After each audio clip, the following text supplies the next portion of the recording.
और ये कोई जरूरी नहीं है कि मैं आपके बताए हुए रास्ते पर चलूं। मेरा रास्ता अलग है, मेरा रास्ता बिल्कुल अलग है। आप बताइए कि मैं भी कह दूं, आप लोगों को बहुत कुछ कह सकता हूं आपको बीजेपी के बारे में, मगर कम से कम इतना तो भूल जाइए पाकिस्तान को। हमको पाकिस्तान से क्या करना है? आपको मुसलमान नजर आता, पाकिस्तान नजर आता आपको?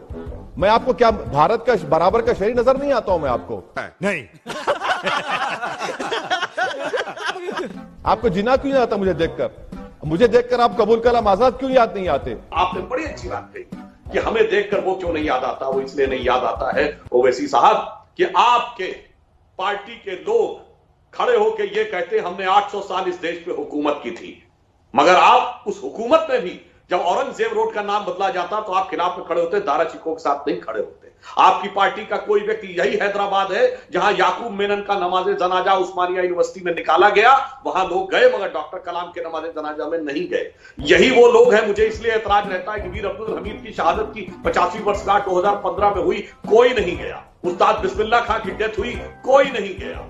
ब्रिगेडियर उस्मान के घर पर जाता कोई नहीं जाता है, मगर आप लोग इशरत जहां के साथ भी खड़े होते हैं, अफजल गुरु के साथ भी खड़े होते हैं, याकूब मेनन के साथ भी खड़े होते हैं, जाकिर नाइक के साथ भी खड़े होते हैं। इसलिए हमें इस बात का गुरेज है। और इस पॉलिटिक्स और उस पर क्या था, मौलाना आजाद ने कभी भी ये पॉलिटिक्स थोड़ी कही थी। जब मौलाना आजाद देश के शिक्षा मंत्री थे, ओवैसी साहब आप पढ़े लिखे व्यक्ति हैं, जाके चेक कर लीजिएगा। शिक्षा मंत्रियों का पहला सम्मेलन हुआ तो सिर्फ वंदे मातरम नहीं, सरस्वती वंदना भी हुई थी। और आपको सरस्वती वंदना छोड़िए, वंदे मातरम से ऐतराज है, भारत माता की जय से ऐतराज है।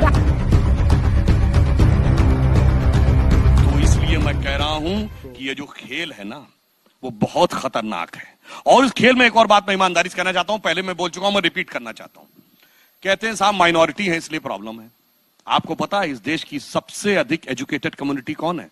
पारसी, 0.1% की माइनॉरिटी।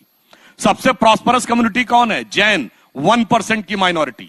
सबसे इंटरप्रेन्योर कम्युनिटी कौन है? सिख, 1.8% की माइनॉरिटी। क्रिश्चियंस में भी एजुकेशन का स्तर बहुत अच्छा। और जो माइनॉरिटी में प्रचंड मेजॉरिटी है, सारी की सारी समस्या उसको। जब आजादी मिली तो कोई क्रिश्चियन स्टेट थी? नहीं। कोई पारसी स्टेट थी? नहीं। एक पटियाला छोड़ दे कोई सिख स्टेट भी नहीं थी। कोई बौद्ध स्टेट थी? नहीं।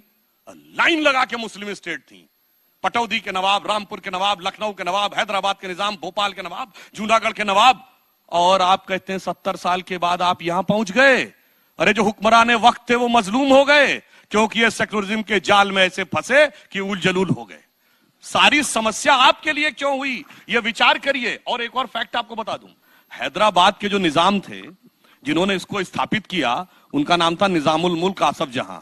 ये वो थे जिन्हें मुगलों ने बेइज्जत करके भगाया था। अब बताइए वहां के लोग कहते हैं हमने राज किया। भाई गजब का तर्क देते हैं ये लोग। अच्छी बात।